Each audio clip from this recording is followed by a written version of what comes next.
Oh my goodness! I'm at Harvard! Wow! To President Faust, my fellow honorands, Carl, that was so beautiful. Thank you so much. And James Rothenberg, Stephanie Wilson, Harvard faculty, with a special bow to my friend, Dr. Henry Louis Gates. All of you alumni, with a special bow to the class of '88 and your $115 million.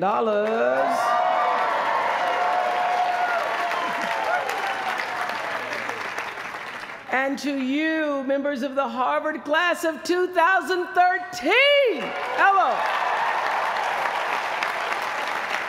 I thank you for allowing me to be a part of the conclusion of this chapter of your lives and the commencement of your next chapter.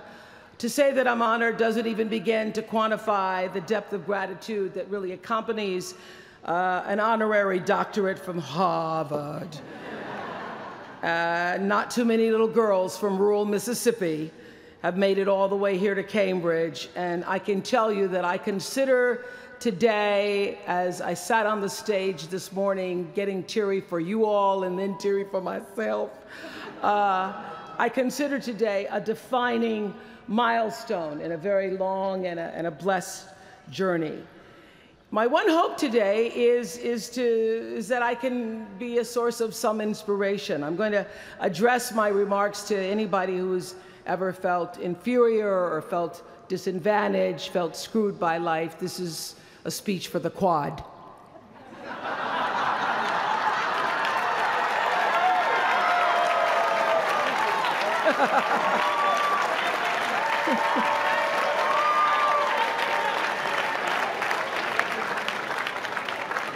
Actually, I was so honored. I wanted to do something really special for you. I wanted to be able to have you look under your seats and there would be free master and doctorate degrees. But I see you got that covered already. I will be honest with you. I felt a lot of pressure over the past few weeks to come up with something that I could share with you that you hadn't heard before, because after all, y'all went to Harvard, I did not. But then I realized that you don't have to necessarily go to Harvard to have a driven, obsessive, type A personality, but it helps. And while I may not have graduated from here, I admit that my personality is about as Harvard as they come. You know, my television career began unexpectedly. As you heard this morning, I was in the Miss Fire Prevention contest. That was when I was 16 years old in Nashville, Tennessee, and you had the requirement of having to have red hair in order to win, up until the year that I entered. So they were doing the question and answer period, because I knew I wasn't going to win in the swimsuit competition. So during the question and answer period, the question came, "Why, young lady, what would you like to be when you grow up?" And by the time they got to me, all the good answers were gone. So I had seen Barbara Walters on the Today Show that morning, so I answered, "I would like to be a journalist. I would like to tell other people's stories in a way that makes a difference in their lives and the world." And as those words were coming out of my mouth, I went, "Whoa, this is pretty good. I would like to be a journalist. I want to make a difference." Well, I was on television by the time I was 19 years old. And in 1986, I launched my own television show with a relentless determination to succeed. At first, I was nervous about the competition, and then I became my own competition, raising the bar every year, pushing myself as hard as I knew. Sound familiar to anybody here? Eventually, we did make it to the top, and we stayed there for 25 years. The Oprah Winfrey Show was #1 in our time slot for 21 years. And I have to tell you, I became pretty comfortable with that level of success. But a few years ago, I decided, as you will at some point, that it was time to recalculate, find new territory, break new ground.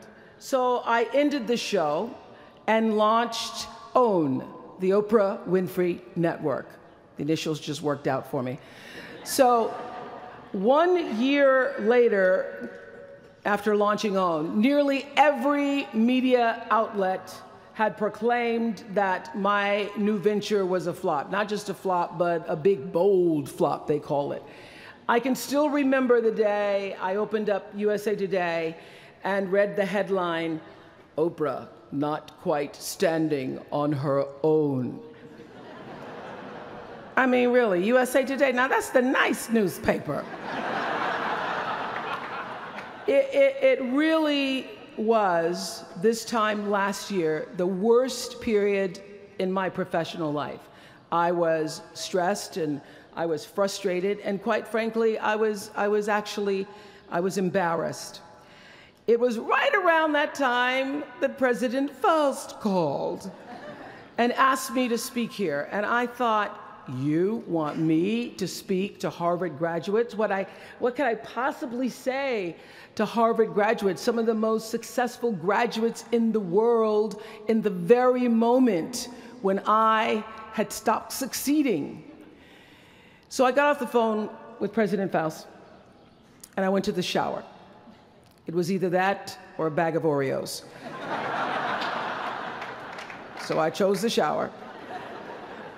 And I was in the shower a long time, and as I was in the shower, the words of an old hymn came to me. You may not know it. It's by and by, when the morning comes. And I started thinking about when the morning might come, because at the time I thought I was stuck in a hole. And the words came to me, trouble don't last always, from that hymn. This too shall pass. And I thought, as I got out of the shower, I am going to turn this thing around, and I will be better for it. And when I do, I'm going to go to Harvard, and I'm going to speak the truth of it. So I'm here today to tell you, I have turned that network around.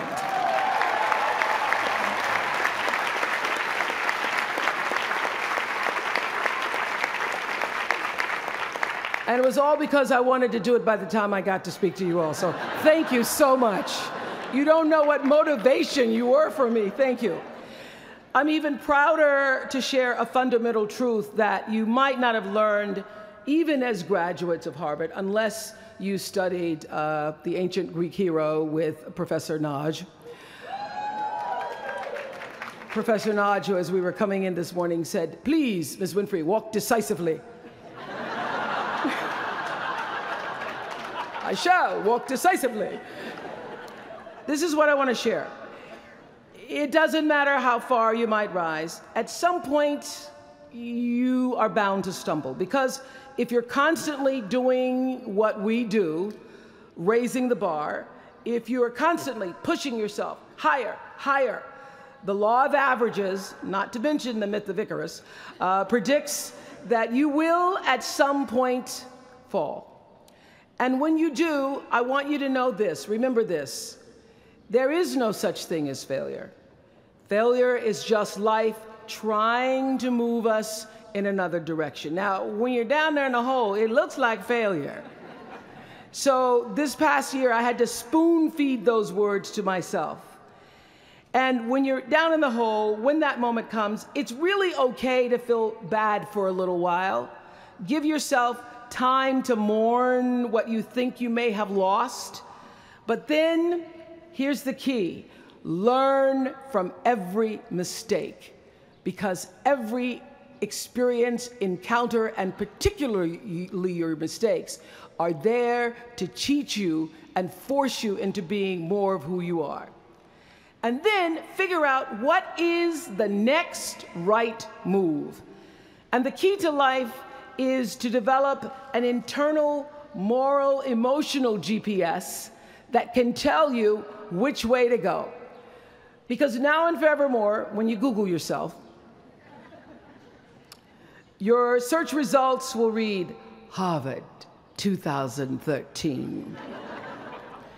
And in a very competitive world, that really is a calling card, because I can tell you, as one who employs a lot of people, when I see Harvard, I sit up a little straighter and say, where is he or she? Bring them in. It's an impressive calling card that can lead to even more impressive bullets in the years ahead. Lawyer, senator, CEO, scientists, physicists, winners of Nobel and Pulitzer Prizes, or late-night talk show host. But the challenge of life, I have found, is to build a resume that doesn't simply tell a story about what you want to be, but it's a story about who you want to be. It's a resume that doesn't just tell a story about what you want to accomplish, but why. A story that's not just a collection of titles and positions, but a story that's really about your purpose. Because when you inevitably stumble and find yourself stuck in a hole, that is the story that will get you out. What is your true calling? What is your dharma? What is your purpose? For me, that discovery came in 1994 when I interviewed a little girl who had decided to collect pocket change in order to help other people in need. She raised $1,000 all by herself, and I thought, well, if that little 9-year-old girl with a bucket and a big heart could do that, I wonder what I could do. So I asked for our viewers to take up their own change collection, and in 1 month, just from pennies and nickels and dimes, we raised more than $3 million that we used to send one student from every state in the United States to college. That was the beginning of the Angel Network. And so what I did was I simply asked our viewers, do what you can wherever you are, from wherever you sit in life. Give me your time or your talent, your money if you have it, and they did. Extend yourself in kindness to other human beings wherever you can. And together we built 55 schools in 12 different countries and restored nearly 300 homes that were devastated by Hurricanes Rita and Katrina. So the Angel Network, I've been on the air for a long time, but it was the Angel Network that actually focused my internal GPS. It helped me to decide that I wasn't just going to be on TV every day, but that the goal of my shows, my interviews, my business, my philanthropy, all of it, whatever ventures I might pursue, would be to make clear that what unites us is ultimately far more redeeming and compelling than anything that separates me. Because what had become clear to me, and I want you to know, it isn't always clear in the beginning, because as I said, I've been on television since I was 19 years old. But around 94, I got really clear. So don't expect the clarity to come all at once, to know your purpose right away. But what became clear to me was that I was here on Earth to use television and not be used by it, to use television to illuminate the transcendent power of our better angels. So this Angel Network, it didn't just change the lives of those who were helped, but the lives of those who also did the helping. It reminded us that no matter who we are, or what we look like, or what we may believe, it is both possible and, more importantly, it becomes powerful to come together in common purpose and common effort. I saw something on the Bill Maher show recently that so reminded me of this point. It was an interview with David and Francine Wheeler. They lost their 7-year-old son, Ben, in the Sandy Hook tragedy. And even though gun safety legislation to strengthen background checks had just been voted down in Congress at the time that they were doing this interview, they talked about how they refused to be discouraged. Francine said this. She said, "Our hearts are broken, but our spirits are not. I'm going to tell them what it's like to find a conversation about change that is love, and I'm going to do that without fighting them.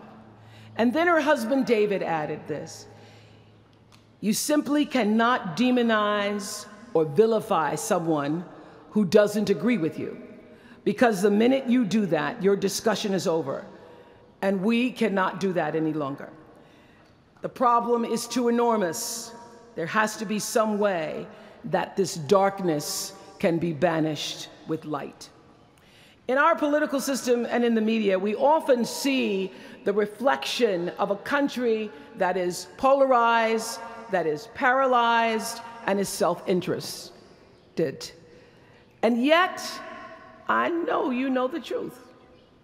We all know that we are better than the cynicism and the pessimism that is regurgitated throughout Washington and the 24-hour cable news cycle.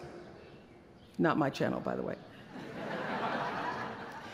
We understand that the vast majority of people in this country believe in stronger background checks because they realize that we can uphold the Second Amendment and also reduce the violence that is robbing us of our children. They don't have to be incompatible.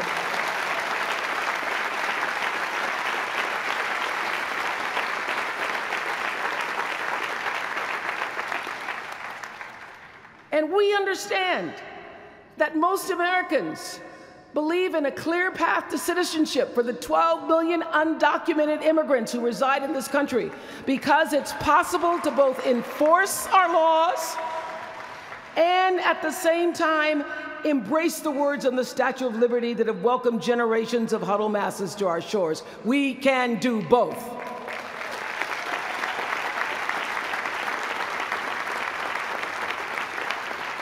And we understand, I know you do because you went to Harvard, that people from both parties and no party believe that indigent mothers and families should have access to healthy food and a roof over their heads and a strong public education.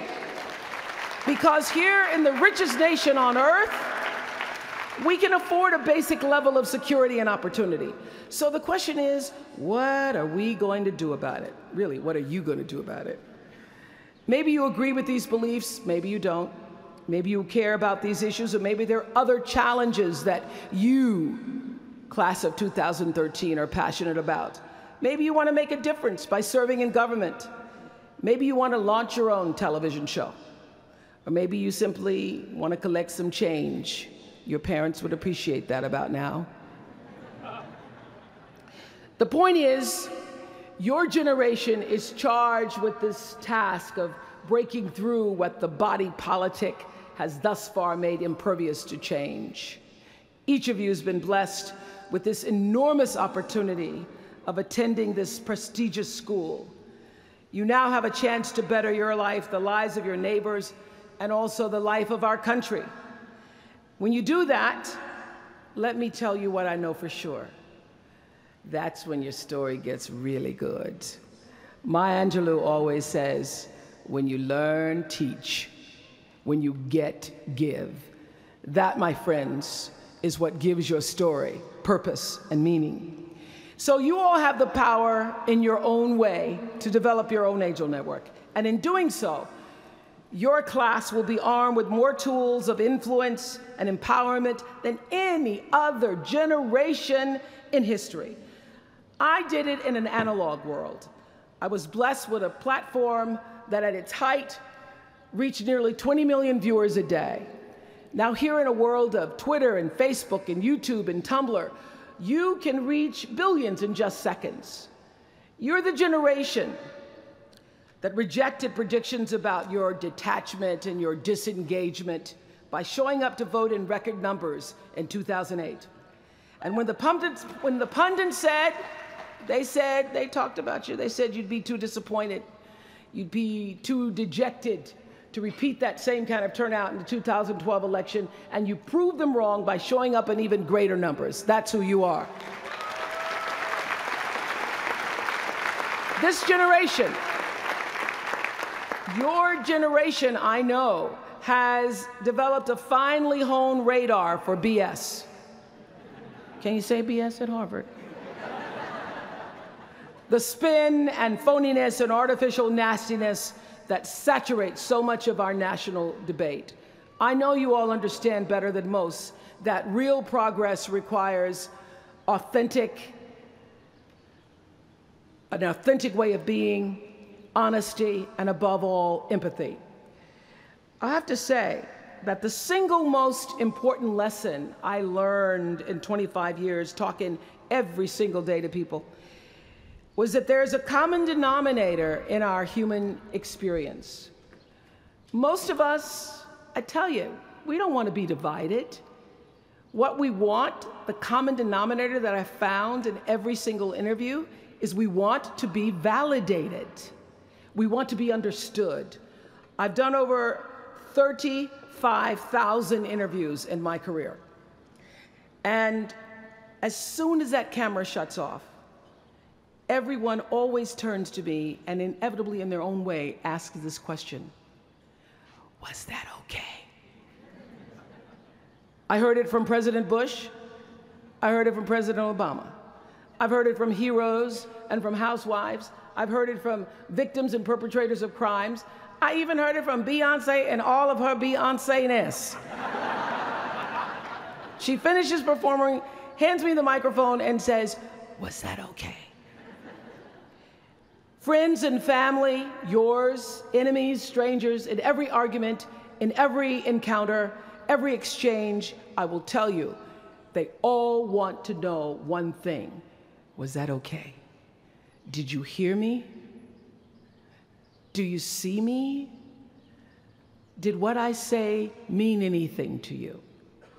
And even though this is the college where Facebook was born, my hope is that you will try to go out and have more face-to-face conversations with people you may disagree with.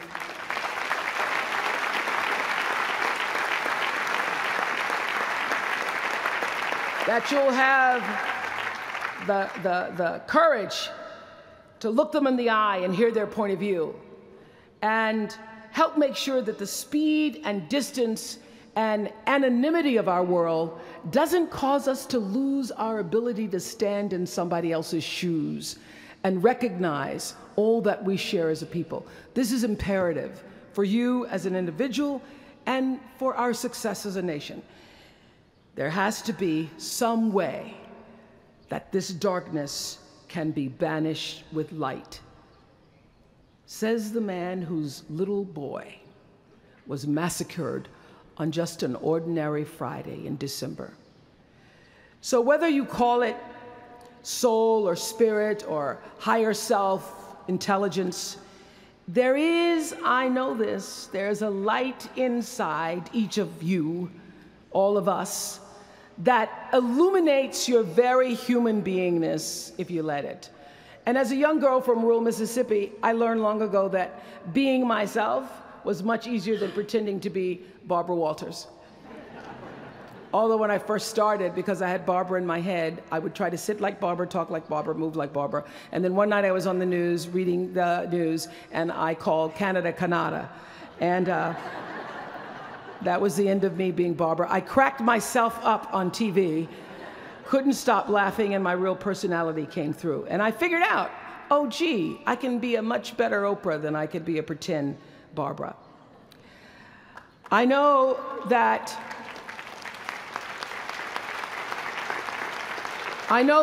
you all might have a little anxiety now and hesitation about leaving the comfort of college and putting those Harvard credentials to the test. But no matter what challenges or setbacks or disappointments you may encounter along the way, you will find true success and happiness if you have only one goal. There really is only one, and that is this: to fulfill the highest, most truthful expression of yourself as a human being. You want to max out your humanity by using your energy to lift yourself up, your family, and the people around you. Theologian Howard Thurman said it best. He said, "Don't ask yourself what the world needs. Ask yourself what makes you come alive, and then go do that. Because what the world needs is people who have come alive." The world needs people like Michael Stolzenberg from Fort Lauderdale. When Michael was just 8 years old, Michael nearly died from a bacterial infection that cost him both of his hands and both of his feet.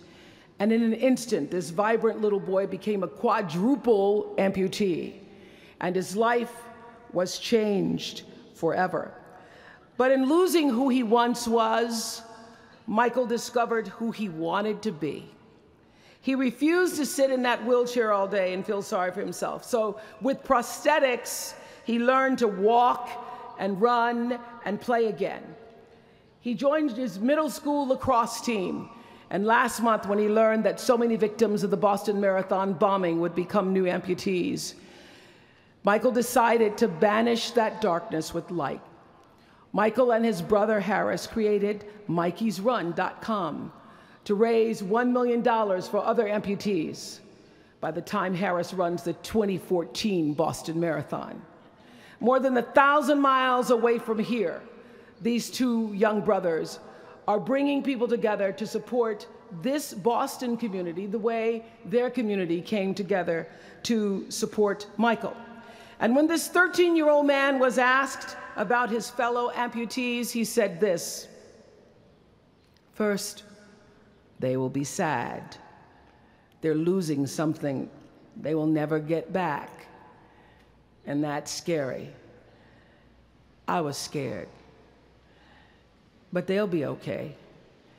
They just don't know that yet. We might not always know it. We might not always see it or hear it on the news or even feel it in our daily lives. But I have faith that no matter what, class of 2013, you will be okay. And you will make sure our country is okay. I have faith because of that 9-year-old girl who went out and collected the change.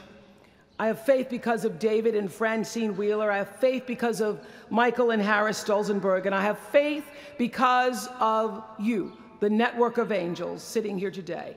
One of them, Khadijah Williams, who came to Harvard 4 years ago.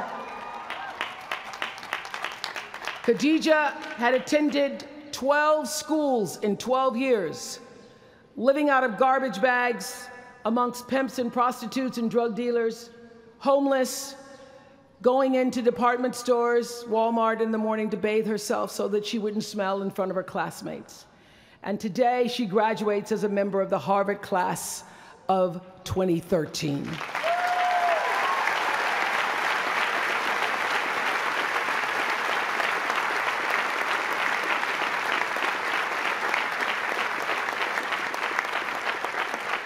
From time to time, you may stumble, fall. You will for sure count on this.